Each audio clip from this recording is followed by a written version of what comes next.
Vous voyez, chers Africains en général et chers Ivoiriens en particulier, vous comprenez pourquoi est-ce que moi, je ne fais pas la publicité de cette CAN.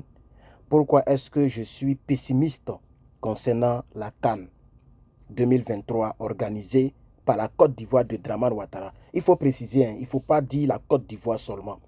Parce que j'ai vu mes collègues cyberactivistes qui ont essayé de faire des vidéos disant la Côte d'Ivoire. Non, c'est la Côte d'Ivoire de Dramane Ouattara. Au fait, le problème en Afrique aujourd'hui, c'est M.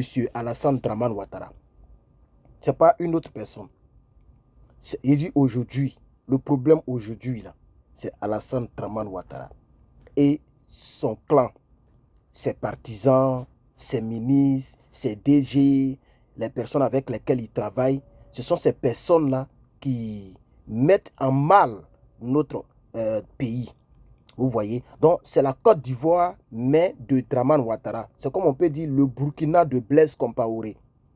Voilà. Ce Burkina Faso-là, moi, je ne l'ai jamais aimé parce qu'ils ont tué un grand panafricain pour prendre le pouvoir. C'est les hommes de Blaise Compaoré qui ont mis fin à la vie de notre capitaine, le capitaine Thomas Sankara, qui était donc le proche du capitaine Thomas Sankara. Et ce n'est pas moi qui le dis, même Alpha Blondy, à son temps, plusieurs années en arrière, il a chanté cela. Sankara, Thomas Sankara, capitaine Sankara. C'était Bramogo qui t'ont ja. Donc vous savez que c'est comme ça qu'il faut comprendre la chose. Ne dites pas seulement la Côte d'Ivoire, dites la Côte d'Ivoire de Dramane. Parce que nous nous battons pour avoir notre Ibrahim Traoré. Nous nous battons pour avoir notre Assimi Goïta. Nous nous battons pour avoir notre Abdraman Tiani. Celui qui est à la magistrature suprême en Côte d'Ivoire n'est pas un bon président. Vous voyez. Regardez par exemple ce qui se passe avec le Mali. Ils sont en train de repousser. Ils sont en train de repousser les supporters maliens. Ils sont en train d'interroger même comme des... C'est-à-dire ils assimilent les Maliens aujourd'hui comme des terroristes. Même les journalistes n'échappent pas. Ils sont en train de les interroger farouchement. Vous êtes combien? Vous venez à combien? Vous allez vous retourner quand? Est-ce que vous allez tous vous retourner? C'est-à-dire ils veulent se rassurer que tous les Maliens vont se retourner. Comme quoi, si les Maliens veulent rentrer en Côte d'Ivoire, là, ils ont besoin d'attendre la CAN pour rentrer en Côte d'Ivoire. Un pays qui est collé à la Côte d'Ivoire. Il y a des millions et des millions, des millions de Maliens en Côte d'Ivoire. Donc si les Maliens veulent immigrer, mais ils vont passer par leurs parents pour rentrer. Est-ce qu'il y a visa entre le Mali et la Côte d'Ivoire pour qu'un président puisse, ou bien pour qu'un pouvoir puisse agir de la sorte? Pour dire, on veut être sûr que vous allez retourner au Mali. Mais il y a quoi en Côte d'Ivoire pour que le Malien d'aujourd'hui, pas le Malien d'hier, oui, hier, la Côte d'Ivoire était quand même l'Eldorado, si on peut le dire ainsi. La Côte d'Ivoire était attirante. Mais aujourd'hui, malgré tous les ponts que vous construisez et tout ce que vous faites, la Côte d'Ivoire est un pays, c'est une mafia organisée. C'est une honte. Moi, aujourd'hui, j'ai honte de la Côte d'Ivoire. J'ai honte même d'être ivoirien. Parce que celui qui est assis à la magistrature suprême, même sa venue, la manière dont il a pris le pouvoir est catastrophique. Vous le savez très bien. Faut taper, si tu ne connais pas comment il a pris le pouvoir, il faut taper Ado est venu au pouvoir comment. Google va te donner une réponse. Mais regardez comment les gens dirigent. Des prisonniers politiques qui croupissent en prison. Maintenant, la coupe, parce que c'est de ça qu'il s'agit, pour ne pas passer. Avec eux, quand tu parles d'eux, tu peux aller dans tous les sens. Parce qu'à tous les niveaux, au nord, au sud, l'est, l'ouest, centre, ils sont très sales, très méchants et très mauvais. Donc, on va rester sur la canne. Puisque c'est pour ça que je fais cette vidéo. Chers camarades peuple d'Afrique, c'est dommage. C'est dommage qu'on utilise la Coupe des Nations d'Afrique pour faire du business sale.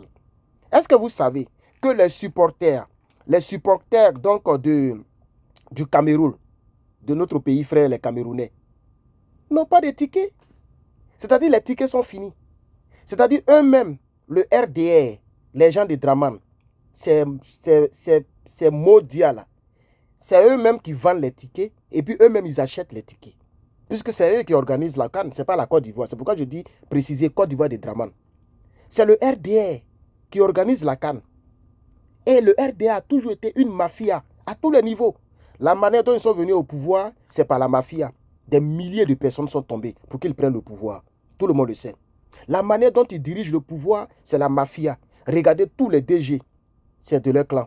Tous les ministres, même pas presque, de leur clan. Vous comprenez? C'est toute une mafia. On enlève les gens. Des choses bizarres se déroulent dans le pays. Et maintenant, la CAN, qui n'a rien à voir avec politique, ils ont politisé la CAN. Parce que pourquoi ils sont en train de fatiguer les Maliens? Ce n'est pas parce que les Maliens ne peuvent pas immigrer. Il n'y a même pas visa entre eux et nous. Donc pourquoi on dit aux Maliens, on veut être rassuré que vous allez sortir du pays? Pourquoi? C'est juste du verbiage. C'est juste, je vais dire, ils sont en train de détourner la vraie raison. Le regard du monde entier, ou bien de l'Afrique, concernant la raison. Nous savons très bien, c'est à cause de cette histoire des 49 soldats. Nous savons aussi très bien que c'est parce que M. Guillaume Soro a fait un tour dans l'AES. Donc, ils ont peur que peut-être que les hommes de Guillaume Soro soient infiltrés pour rentrer. Et si les gens veulent frapper le pouvoir, ils ne vont pas rentrer puis sortir en même temps en février, puisque la CAN finit, je pense que fin février ou bien mi-février. Moi, ça ne m'intéresse pas. Moi, personnellement, je ne suis pas pour la CAN. Je n'aime pas cette CAN-là. Je n'aime pas ballon de nature, mais cette CAN, je ne l'aime pas. Ma prière même, c'est que la Côte d'Ivoire ne gagne pas. Parce que si la Côte d'Ivoire a gagné à la coupe, là on est mort même dans le mer. On ne va même pas respirer. Un autre pays n'a qu'à prendre la CAN et puis on va avancer. Je ne soutiens même pas les éléphants de Côte d'Ivoire. Ça peut choquer les Ivoiriens, mais moi, je ne suis pas pour cette CAN. Je ne donne pas ma bénédiction à cette CAN. Si c'est moi qui étais Dieu et que c'est moi qui décidais qui allait gagner les matchs, la Côte d'Ivoire même n'allait pas arriver même un quart de finale. Parce que cette Côte d'Ivoire de Dramane, ce n'est pas un pays normal. C'est toute une mafia organisée. Regardez, ils ont tellement acheté. Ils ont pris, c'est pourquoi ils ont dit que c'était à guichet fermé le premier match. Mais vous avez vu la différence. Un stade de 60 000 places, c'est 30 et quelques. Je crois bien 30 ou 35 000 qui étaient présents. Et quand vous prenez 60 000, ça veut dire 60 000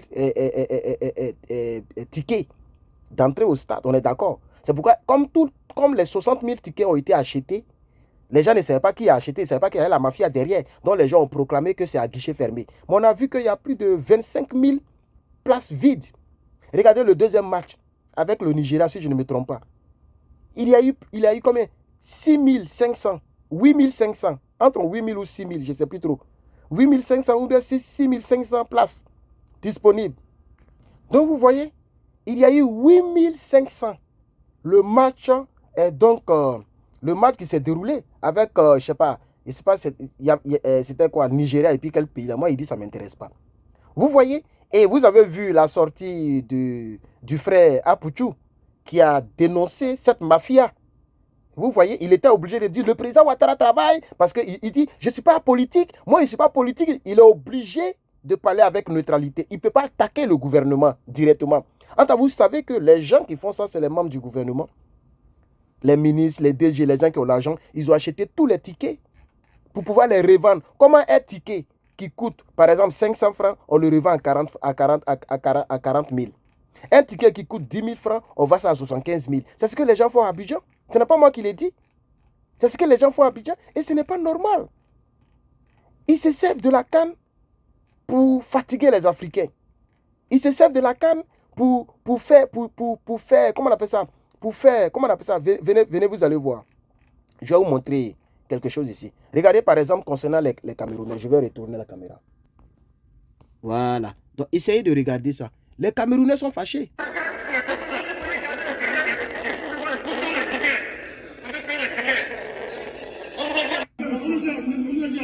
Les tickets, c'est ça la préfecture. On dit on n'a pas les tickets. On peut lui la ticket. On peut les tickets ici. Non, il y a ramisé, d'accord.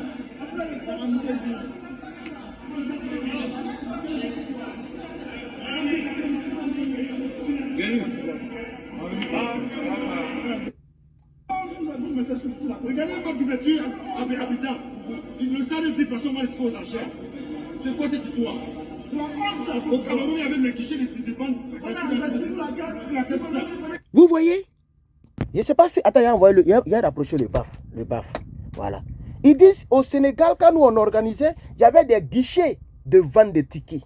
C'est-à-dire c'est le même prix que les gens ont vendu les tickets un peu partout au Cameroun. Le Cameroun a plusieurs fois organisé la Coupe des Nations d'Afrique. Ce n'est pas la Côte d'Ivoire seule qui est le seul pays qui organise. Pourquoi ce pouvoir met la honte sur nous? Voilà ce que les Camerounais disent. Hein? Écoutez très bien, je ne sais pas si vous allez entendre, écoutez encore. Regardez la porte d'ouverture à Abidjan. Le stade est vide parce qu'on va les aux enchères. Voilà. Il dit même, regardez le match d'ouverture à Abidjan, le stade était vide parce qu'on vend les tickets aux enchères. Est-ce qu'on peut vendre un ticket aux enchères? Donnez-moi un instant. Oh. Est-ce qu'on peut vendre un ticket aux enchères, chers camarades? Est-ce qu'un ticket là, ça se vend aux enchères? Mais c'est ce qu'on a vu. Et c'est ce qu'on voit, chers camarades peuples d'Afrique. Donc c'est dommage. Les gens, ils achètent. Je vais vous montrer une autre vidéo ici. Une autre vidéo, si vous êtes un peu patient. Bon, c'est préenregistré de toute façon. Vous voyez? Voilà. Maintenant, regardez encore une autre. Écoutez ici. Écoutez ceci. À partir de ce soir que les stades seront vides. Officiel de la CAN, un grand match de la Côte d'Ivoire, une grande ouverture comme celle que nous avons vécue. Les stades sont vides et ce n'est pas normal. C'est un cri de cœur que nous envoyons ici à l'endroit du COCAN. Nous sommes ensemble avec les frères africains. Nous sommes ici à la fondation pour fouiller des billets et il n'y a pas de billets. Les billets sont vendus aux revendeurs qui vendent les billets dans la rue à 100 000. Et ce n'est pas normal. Nous avons quitté nos différents pays africains. Nous sommes venus dans le pays de Félix Houphouët-Boigny, du président Alassane Ouattara, du pays organisateur, pays hospitalier, parce que nous voulons vivre cette CAN. C'est notre fête africaine. Je suis là avec mes frères guinéens. Nous avons un match tout à l'heure et nous n'avons pas de pied. C'est pas normal et après les stades sont vides. Est-ce une mafia? Est-ce une manipulation? Nous, on voudrait savoir. Mon frère. Ok. C'est un cri de cœur pareil. Vous voyez, il y a des gens qui achètent les tickets. 5 tickets, 6 tickets, ils économisent les tickets, ils gardent pour les revendre. Et ça, c'est pas normal. Parce qu'ils empêchent les autres fans d'aller au terrain pour regarder le match. Ce que nous voudrons demander au COCAN, c'est quoi? Que le COCAN fasse un communiqué disant que tous ceux qui n'ont pas pu avoir leurs tickets au guichet ou en ligne, qui se rendent au stade. Ils vont organiser les choses au stade pour pouvoir accueillir tout le monde. Est-ce que vous voyez? C'est-à-dire, par exemple, toi tu as eu ton ticket. Moi, je n'ai pas eu le mien. Je vais acheter, on me dit 200 000, 100 000, 25 000, 50 000. Pourtant, le ticket est vendu à 2 000 francs, 5 000, 10 000. Pour nous, les moins chers. Est-ce que vous voyez? Donc, et sans oublier que les tickets de l'ouverture de la CAN, les gars vendaient ça à l'extérieur à 100 000 francs. Ce qui n'est pas normal. Dans le marché noir. Aujourd'hui, le match Cameroun-Guinée, nous sommes ici pleins. Vous pouvez filmer. Les fans sont là. Les supporters camerounais sont là, les supporters guinéens, les supporters ivoiriens. Parce qu'il n'y a pas que les supporters des différentes nationalités qui jouent, qui veulent voir le match. Tous les Africains sont là, tout le monde veut voir le match. Les gens ont l'argument de voir le match. On ne quitte pas nos pays pour venir ici voir le match à la télé. Lorsqu'on vient dans un pays, c'est parce qu'on veut être au stade. Vous voyez? Donc, voici la honte que les gens mettent sur les Ivoiriens. Est-ce que ça, là, c'est un gouvernement? Le marché noir dans un match. Coupe d'Afrique des Nations. Il y a encore un marché noir. Il y a encore une mafia. Voici des Guinéens et des Camerounais qui ont un match et qui ne peuvent pas rentrer au stade parce que les élites trafiquants de Draman Ouattara du RDR ont pris tous les tickets. C'est ce qu'ils appellent billets. Mais en réalité, on dit tickets. Ils ont pris tous les tickets et ils sont en train de les revendre à 100 000, 75 000, 20 000, 30 000, 200 000. Chacun fait son prix dans le marché noir. Et comme le monsieur l'a dit, on ne quitte pas dans notre pays pour venir regarder le match à la télé. Sinon, on allait rester au Cameroun ou bien en Guinée. Quand on vient dans un pays organisateur, c'est pour être au stade. Si c'est pour regarder à la télé ou même sur Facebook, mais ils allaient rester chez eux en Guinée. Ce n'est pas normal. Chers Africains, vous comprenez maintenant, quand nous les politiques, on attaque ce gouvernement durement, vous comprenez maintenant pourquoi. Parce que s'ils font ça dans un tel événement où ils pouvaient bien se comporter pour nous mettre à tort, nous on allait avoir honte. Parce que vous allez voir qu'ils allaient bien faire les choses. Il allait avoir des guichets, comme le Camerounais l'a dit précédemment. Au Cameroun, quand ils ont organisé, il y avait des guichets où on vend les tickets. Donc il n'y a pas de tricherie. Quand tu vas au guichet là, c'est le même prix qui est affiché que tu connais, que tu achètes. Mais les gens achètent les billets, les gens achètent les tickets et puis ils les revendent. Ce qui n'est pas normal. Écoutez ceci. Vous voyez, écoutez encore. Voilà. Vous voyez ce monsieur? C'est un élite du RDR. Lui seul, il a au moins 30 tickets ici. Il a au moins 30 tickets. Et regardez le son qu'il a mis en bas. Si tu es fatigué, il faut jour. C'est-à-dire, si tu n'as pas l'argent pour acheter lui ces tickets-là, quand tu vas crier, tu es fatigué là, il faut rentrer chez toi à la maison. Ça a été posté il y a moins d'une heure, pendant que je fais la vidéo. Il est 7 heures du matin, ici aux États-Unis. Donc, vous mettez 8 heures de plus pour trouver l'heure d'Abidjan. Et regardez, Ovajab Media, 46 minutes que la personne a posté. La personne a mis 100 commentaires. Parce qu'il n'y a pas de commentaires à mettre sur ce genre de personnes. Et vous voyez, c'est un gars du RDR qui a acheté plein de tickets. Une seule personne prend 100, 200, 300 et tous les tickets sont finis. Il n'y a plus de tickets à vendre. Le Kokan pense qu'il a fait beaucoup d'argent. Eux, ils pensent qu'ils ont fait guichet fermé. Entre-temps, les personnes ne peuvent pas rentrer au stade. Donc, nous dénonçons les pratiques occultes, injustes du RDR. Ce n'est pas comme ça on gère un pays. Et quand on vous dit que le RDR gère mal le pays, les gens pensent qu'on s'amuse. Une CAN qui rassemble tout un continent. Regardez comment ils sont en train de gérer la CAN. Imaginez maintenant le pays et un seul peuple de moins de 30 millions. Comment ils vont gérer le peuple? Et c'est dans ça que nous nous trouvons malheureusement. Donc, chers camarades, les supporters guinéens et camerounais n'ont pas de tickets pour aller supporter leurs équipes. C'est ça la triste réalité. Les Maliens, on empêche les Maliens de venir supporter leur équipe. Pourquoi?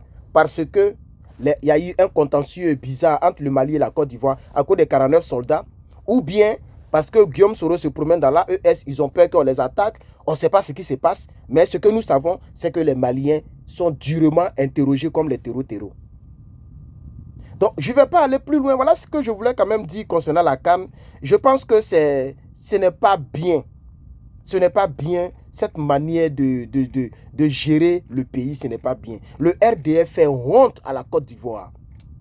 Le RDF fait honte à la Côte d'Ivoire. Et aujourd'hui, l'Afrique est aujourd'hui notre témoin. Nous qui sommes des partis politiques, des politiques opposés à ces gens-là. Aujourd'hui, l'Afrique est témoin. Voilà. Regardez même, leur ascenseur même ne marche pas. Voilà une délégation. Je vous montre encore. Ici, vous avez une délégation guinéenne. Ramenez-les maintenant. Ramenez les pompiers. Est-ce qu'il est monté? C'est ce qu'il a dit.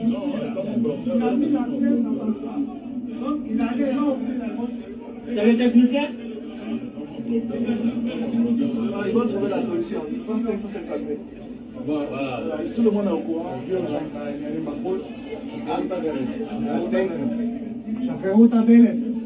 Voilà. Alors, la vidéo que je viens de vous montrer, c'est une délégation de la Guinée équatoriale qui est bloquée dans un ascenseur au stade des BMP. Ils ont pris 1 milliard de dollars. Je vous avais dit qu'ils n'allaient pas prendre cet argent pour investir. Comment un stade qui est nouveau, et les ascenseurs, là, c'est les petits ascenseurs, ce n'est pas comme les ascenseurs des immeubles, puisque c'est un stade, ce n'est pas un immeuble. Donc, c'est les petits ascenseurs. Mais ils ont acheté les Shintok. L'ascenseur ne s'ouvre pas. La délégation importante, ils sont tous en veste, c'est une délégation de la Guinée équatoriale. Cette délégation est bloquée et l'ascenseur ne s'ouvre pas. Les gens ne peuvent pas sortir. Ils ont fait quoi avec les 1 milliard de dollars? Vous ne savez même pas combien ça représente en francs CFA. Ça fait 500 milliards de francs CFA. On ne va pas me dire qu'un ascenseur coûte 1 milliard pour ne pas acheter bon ascenseur. Donc, je vous dis qu'il y a tellement de choses. Ce que je dis, c'est que c'est dommage. Les tickets sont fabriqués en tout cas, les tickets sont fabriqués par la COCAN. Et c'est eux qui fabriquent les tickets, c'est-à-dire les Dramanistans, ce pouvoir-là. C'est encore les mêmes là qui achètent les tickets à 10 000 ou 5 000. Ça dépend des prix, ça dépend de là où tu vas t'asseoir dans le stade, les prix diffèrent. Ils achètent les tickets et ils donnent ça à leur bon petit. C'est-à-dire, il a son bon petit qu'il connaît à longtemps. Donc, lui, le doyen du RDR qui est millionnaire, il veut profiter pour faire des affaires. Donc, le ticket qui coûte 5 000 ou 2 000 ou 10 000, parce que le gros prix, normalement, c'est 10 000. Il y a les tickets de 5 000, 2 000, si je ne me trompe pas. Ça dépend de où tu vas t'asseoir dans le stade. Puisqu'il y a les coins vitrés, tout ça. Donc, ils achètent les tickets en grand nombre. Ils donnent à leurs bons petits. Et les gens vont revendre ça cher dans les marchés noirs. Donc, les partisans, pas partisans, mais les supporters des autres pays qui viennent maintenant pour participer, depuis l'ouverture, tous les tickets sont finis. Il n'y a plus de tickets. Donc, les gens ne peuvent plus rentrer dans le stade pour soutenir leurs différentes équipes. Et je crois que ce n'est pas normal. Chers camarades, vraiment que Dieu vous bénisse. Que Dieu bénisse les Africains. Voici mes petits critiques que je voulais apporter à l'égard du RDR, parti au pouvoir en Côte d'Ivoire. L'un des partis les plus, l'un des partis les plus mauvais de l'histoire de notre pays. Ça fait pitié. Je m'arrête à 20 minutes ou 21, 22 minutes. Je vous bénis. Aujourd'hui est une nouvelle semaine. Que Dieu bénisse votre semaine. Merci d'avoir regardé cette vidéo. Si vous êtes sur YouTube, vous pouvez mettre un pouce bleu si vous avez aimé mes critiques, un commentaire pour me dire ce que vous pensez. Et regardez juste en bas, il y a un coin où ils ont mis thank you ou bien merci. Vous pouvez cliquer pour donc soutenir la chaîne, ça fait plaisir. Si vous êtes sur Facebook, pareil, un pouce bleu, un cœur, un like, tout ce que vous voulez. Un commentaire pour me dire ce que vous pensez de mes critiques. Et aussi, regardez juste quelque part ici, je crois bien, il y a un coin où on dit faites un petit don. Vous pouvez donner des étoiles pour soutenir la page, pour nous permettre de faire plus donc de contenu. Merci beaucoup. Très bon lundi à vous. Je vous salue. Je salue mon capitaine Ibrahim Traoré et le président Laurent Gbagbo. Voilà le président du PPACI. Adhérez au PPACI. Le lien donc sera en haut ici pour pouvoir adhérer donc au NRP, la nouvelle révolution panafricaine, sur Telegram. Merci et à bientôt.